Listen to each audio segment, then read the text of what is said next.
Hola a todos y bienvenidos a este episodio del Consejo de Todos, el podcast que busca visibilizar las acciones que se están tomando por Bogotá, contada por las voces de sus líderes. Hoy tenemos a un invitado muy especial, él es el concejal Julián Triana. Concejal, bienvenido. Bueno, hola, muchas gracias para ti en general, para todo el equipo de prensa del Consejo que hace este podcast posible que hacía falta hace ratico. Bueno, empecemos hablando acerca de tu vida personal un poquito, y es, ¿cuál es ese videojuego preferido? Oye, soy mucho de videojuegos, toda la vida he Sí. tenido, pero siempre he jugado uno, que es FIFA. El Ok. fútbol y yo como que estamos unidos desde, desde que yo era muy pequeñito, entonces siempre he jugado FIFA. Ok, ¿y ese libro? Mi libro favorito, bueno, es Sí. desde el mejor colombiano de todos los tiempos, que es El amor en los tiempos del cólera de Gabriel Ok. García Márquez. ¿De qué tema lanzaría un libro y cuál sería el nombre de ese libro? Bueno, no sé, yo quise lanzar, de verdad en mi vida me sueño con escribir varios libros, Sí. pero en este momento lanzaría uno, pues hablar como de cómo la cultura, de los símbolos culturales y cómo tienen significancia política. Eso es como política pop, ¿sabes? O sea, me gustaría un libro así que le explicara a los jóvenes mucho de política. Y luego el título, no sé, se me ocurre política pop, pero tendría que pensar mucho Está a ver chévere. qué, a ver sobre qué podríamos hablar. Cuéntenos un reto que haya tenido en su vida, puede ser personal o profesional, y qué enseñanza le dejó. O llegar aquí, ¿sabes? O sea, estar aquí sentado Es un gran reto. es el reto más grande que he tenido en toda mi vida. Yo realmente creo que este lugar, o sea, que el consejo no está hecho naturalmente para personas como yo y como ahora otros colegas, y eso lo celebro, pues porque realmente yo soy la primera persona en mi familia que hace política, soy el primer abogado de mi familia, la primera persona que se decidió cómo meterse en este camino, y pues eso no es tan normal, digamos, que personas así lleguemos aquí al consejo. Entonces ha sido como mi reto más grande, pero la enseñanza tiene que ver precisamente con eso. Y es pues que nada, o sea, los caminos hay que andarlos, ¿sabes? O sea, ya lo decía Facundo Cabral, y se hace camino al andar. Sabemos que es un amante de la lectura y yo quiero que nos cuente de dónde nace ese amor por leer.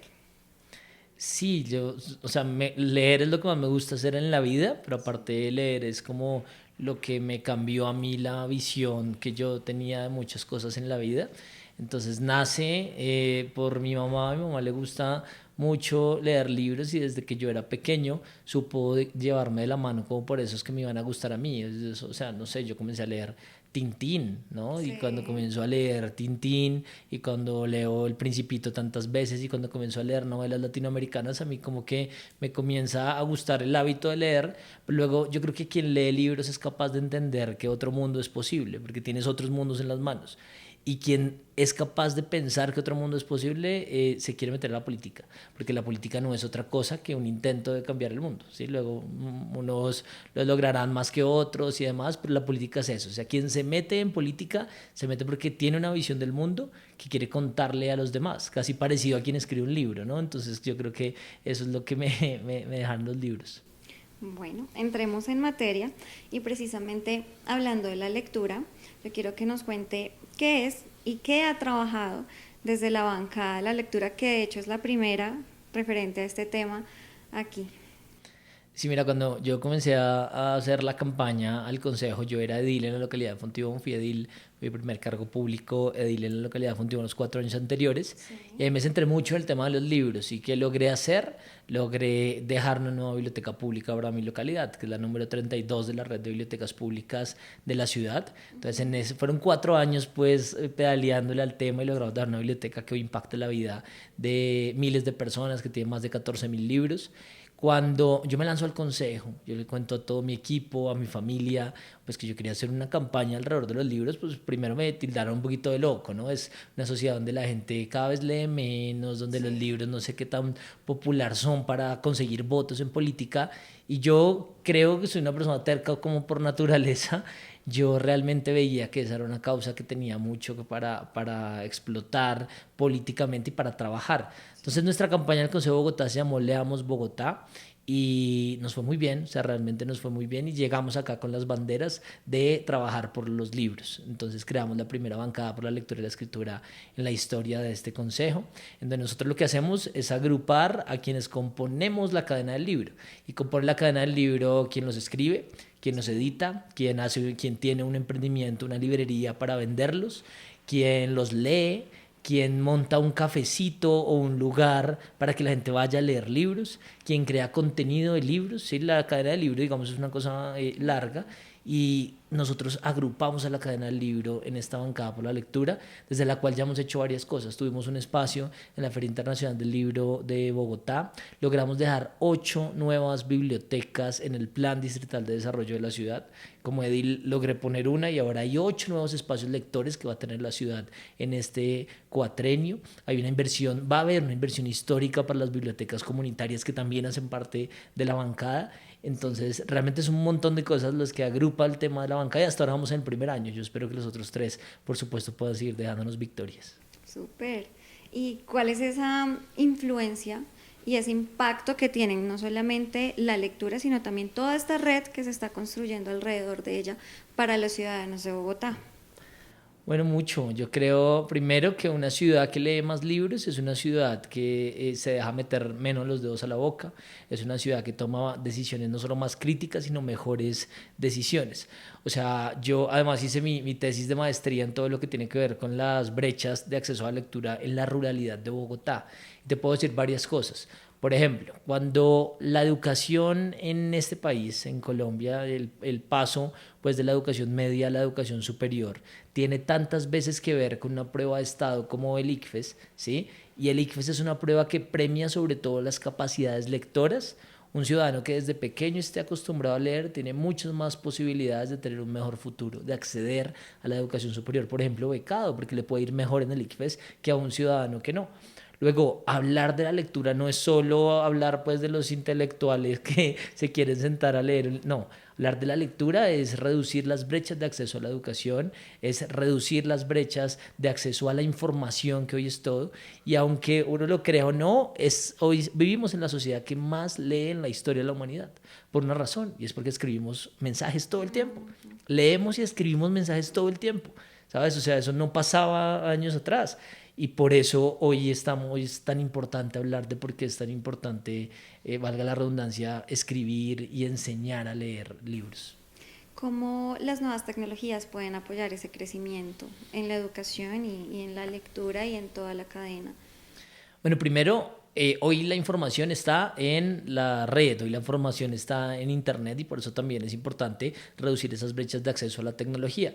Pero hay que decir una cosa que es bien importante y es desde lo público, que es mi tarea, digamos, en el consejo, la pregunta siempre es cómo nosotros por ejemplo, reducimos la brecha tecnológica. Resulta, nosotros le estamos apuntando muchísimo, no solo desde la bancada, sino desde mi puesto en el Consejo de Bogotá, a la Biblioteca Pública Digital de Bogotá. Más de 3 millones de libros tiene la Biblioteca Pública Digital de la ciudad de acceso gratuito. Nosotros tenemos en este momento un proyecto de acuerdo radicado en esta corporación, por ejemplo, para institucionalizar lo que se llama lectura en movimiento.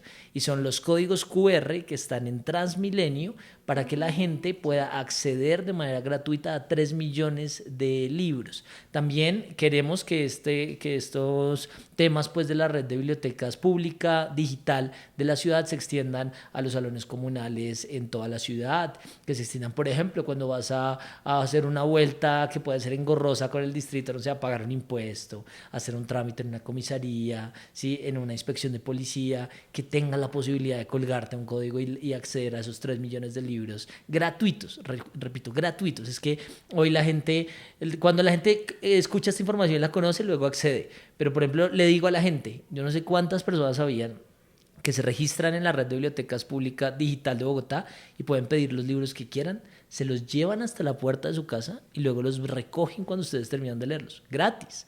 O sea, eso es algo que habla de manera fantástica de la ciudad. Bueno, concejal, hablemos de, ahora, nuevas masculinidades. ¿De qué se trata?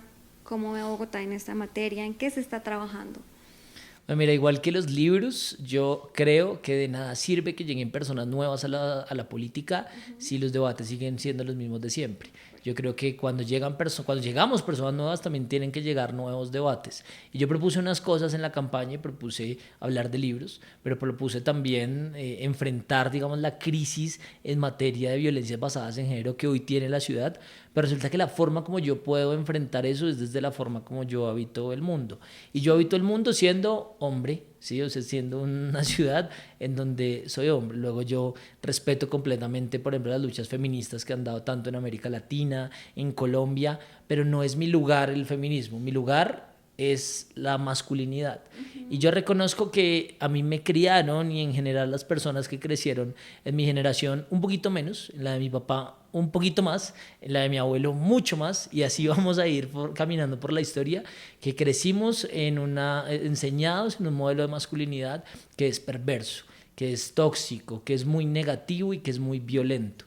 Y luego, si hoy estoy yo en un cargo público, pues por supuesto que lo que yo quiero es enseñar o tratar de construir ese modelo de masculinidad hegemónica, que es el imperante, sí, para llegar a uno más positivo. ¿En qué traducimos todo esto? Hay que hablar desde la cultura de por qué está mal la masculinidad que nos enseñaron, porque no es cierto que los hombres no podamos llorar, porque no es cierto que haya ciertos roles designados únicamente para quien es hombre o para quien es mujer, porque es incorrecto que a los hombres nos paguen más por exactamente hacer el mismo trabajo que las mujeres, ¿sí? Porque es incorrecto que la ciudad, el espacio público sea más peligroso para las mujeres que para los hombres, porque es absolutamente equivocado que entendamos el amor en lógica de propiedad. Es decir, si no es mía, no es de nadie, ¿sí? Que creamos que podamos disponer de la vida de la otra persona. Todas esas son discusiones que se terminan aterrizando en política pública y que nosotros hemos hecho, por ejemplo, creando escuelas de masculinidad más positivas en los colegios públicos de Bogotá, y hoy está en el Plan Distrital de Desarrollo, y creo que eso es a lo que nosotros le apostamos y lo que estos 4 años vamos a tratar de liderar. ¿Y qué impacto se espera que tengan este tipo de políticas, por ejemplo, en lo que usted mencionaba, la violencia, en la desigualdad que hay entre los géneros y demás? El machismo es una discusión cultural, y como es una discusión cultural, es una discusión muy difícil. Lo cultural es pero muy difícil, porque no hay una ley que te cambie lo cultural. Sí. Nadie se comienza a comportar de otra manera porque la ley le diga que se tiene que comportar de otra manera. Porque resulta que la cultura no es una imposición, sino la cultura es una decisión que surge fruto del comportamiento de muchos, de que muchos, muchas y muchos replican un comportamiento. Esto para decirte que los cambios no son en el corto plazo ni en el plazo inmediato, que esta es una discusión de largo aliento, que como hacedor de política pública lo que nosotros tenemos que hacer en este momento es crear el escenario institucional para comenzar a cambiar eso, y eso va a escuelas de masculinidades más positivas, eso va por supuesto castigando de una forma muchísimo más ejemplar las violencias basadas en género, eso va creando, ayudando, digamos, a conformar y consolidar alertas tempranas para las mujeres que van a ser posiblemente víctimas de violencias basadas en género, ¿sí? Eso va de muchas cosas, pero ¿cómo esperamos nosotros que se materialice? Por supuesto, en la disminución de feminicidios en la ciudad. O sea, es absolutamente desolador, o sea, rompe el corazón que casi todos los días uno escuche que tal hombre asesinó a su pareja, que la hirió, ¿sí? O sea, el día que estamos grabando este podcast en la madrugada, un hombre arrojó por el 3er piso a su hija para hacerle daño a su pareja en medio de una discusión y la mató. Esas son las discusiones que nosotros decimos, hay que replicar y replicar y replicar el mensaje, porque eso es incorrecto, claro. Porque si no estamos en eso, en la política, ¿para qué estamos? Bueno, concejal, precisamente eso abre paso a un tema muy importante que se está poniendo sobre la mesa en el Consejo hace un tiempo y lo he venido diciendo, es la salud mental. ¿Cómo estamos en el tema de salud mental? ¿Cómo usted ve que están los bogotanos y qué se está haciendo para avanzar en este tema que en realidad, con todo lo que vive nuestra ciudad, es sumamente importante?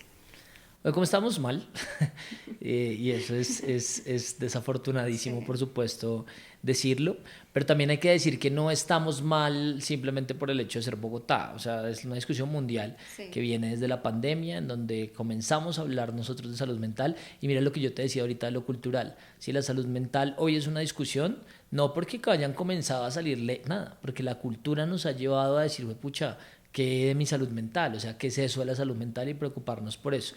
Entonces, hoy en Bogotá las cosas no pintan bien, pero nosotros creo, y eso lo celebro, digamos, de varios colegas que desde diferentes partidos, desde diferentes puntos de la ciudad, desde diferentes posturas ideológicas, todos estamos trabajando por el tema. Que de hecho yo, por ejemplo, yo creo que, y lo propusimos nosotros, yo tengo un proyecto de acuerdo aquí en este consejo que es el mínimo vital de salud mental. Yo creo que un problema del acceso es el acceso a la salud mental en la ciudad. Sí. Es cara y no es propiamente para todas las personas en todos los lugares de la ciudad. Creo que hay que democratizar el acceso a la salud mental y por eso tengo este proyecto de mínimo vital de salud mental. Desde enero que yo llegué al consejo, estaba pidiendo, por ejemplo, es que como es un tema de salud pública, nosotros no puede ser que teníamos uno de los 2 lugares en el país donde más gente se quitaba la vida, que era el Puente de la Virgen en la localidad de Suba. Es un puente en el Tolima, que es muy famoso porque una señora se botó de ahí con sus hijos, si te acuerdas, y es el Puente de la Virgen en la localidad de Suba, donde gente viaja de todo el país a quitarse la vida. Eso pasaba, la gente del sector estaba absolutamente traumatizada y como es un tema de salud pública había que resolverlo. Nosotros desde enero le pedimos al IDU y a la alcaldía local de Suba que terminara de poner una barrera para que la gente no pudiera saltar. Hace una semana la pusieron por fin y cambiaron el nombre del puente, ya no es el Puente de la Virgen, sino es el Puente de la Vida. Desde lo cultural la gente comenzará a entender que es el Puente de la Vida y claro, eso no quita de raíz las razones que tiene una persona para pensar en quitarse la vida, pero claro que es un tema que teníamos también que evitar y sumado al mínimo vital de salud mental, al proyecto que también tengo radicado para crear oferta pública del estrés postraumático, al proyecto que radiqué y que ya pasó en el consejo, que es para evitar el bullying, todo esto servirá. ¿Qué mensaje le dejaría usted a las personas que hoy nos están viendo o escuchando para que le presten atención a todo el tema de salud mental, que finalmente es una construcción no solamente personal, sino también como sociedad? Bueno, pues que está bien no estar bien, ¿sí? O sea, está bien no estar bien y que realmente la salud mental es un tema pues del que absolutamente nadie diferente a uno mismo tiene certeza de cómo se siente, de cómo hay que tratarlo y demás, y por eso está bien alzar la mano, ¿sí? Levantar la voz, o sea, preguntar. Esas son cosas que creo que hay que normalizar muchísimo más y ese es el mensaje es un poquito, venga, toquemos la puerta para pedir ayuda, ¿sí? Preguntemos, hablemos, porque seguramente no sé si alguien tiene o no la respuesta, pero a veces uno no necesita respuesta, sino simplemente que alguien escuche, ¿sí? Pero es una discusión a la que hay que darle importancia y que sepan que nosotros desde el consejo, y en esto no hablo solo por mí, sino por más concejalas y concejales que también están haciendo la labor, estamos dando acá la lucha para que ese tema tenga más presupuesto, para que ese tema tenga más agenda política, para que ese tema sea más importante en la ciudad. Si sumamos las dos cosas, seguramente podremos salir de la crisis. En un escenario positivo y también incluyendo los temas que hemos tocado hoy, ¿cómo se imagina usted a Bogotá en unos años? Bueno, yo me imagino una ciudad que siga abrazando la diversidad como lo hace hoy. Me imagino ojalá una ciudad 24 horas y no solo en temas de fiesta, sino 24 horas productiva, con un transporte público productivo. Me imagino a Bogotá además con un transporte multimodal, que no solo esté basado en buses, sino que venga, que ojalá esta alcaldía pueda terminar la línea 1 del metro. Vamos a hacer la línea 2, la línea 3, que la gente pueda llegar en bicicleta, subir su bicicleta al bus, pero aparte después bajarse y tomar el metro. Me imagino una ciudad que ojalá sea más segura para las mujeres y para las diversidades, una ciudad donde no mueran las personas trans como están muriendo en este año, asesinadas, víctimas de violencia por la intolerancia. Esa es la ciudad que yo me imagino y por ahí con 5 estrellas más para Millos. O sea, ojalá, eso es lo que pienso. Bueno, concejal, le voy a leer 2 comentarios que han dejado en sus redes sociales para que usted les envíe un mensaje a las personas para que sigan conectados y sigan viendo lo que usted está haciendo. Mateo en TikTok dice: ¿para cuándo Julián Triana alcalde? Y Galaxy 2024- dice: totalmente de acuerdo, Julián, y gracias por representar a los que no tenemos voces. Bueno, para cuando alcalde, ojalá un día, es uno de mis sueños, por supuesto, ser alcalde. Yo creo que de todos los que estamos aquí en el consejo. Y bueno, sí, yo si algo me prometí el día que gané las elecciones, el día que ganamos las elecciones, el día que llegamos al consejo, es ser coherente con las causas que defendimos y eso lo voy a hacer hasta el último día. Bueno, muchas gracias por habernos Gracias a ti. acompañado el día de hoy. A todos ustedes, muchísimas gracias por estar conectados con nosotros. Recuerden que pueden vernos los martes y los jueves a través de nuestras plataformas digitales a las 7 de la noche. Gracias.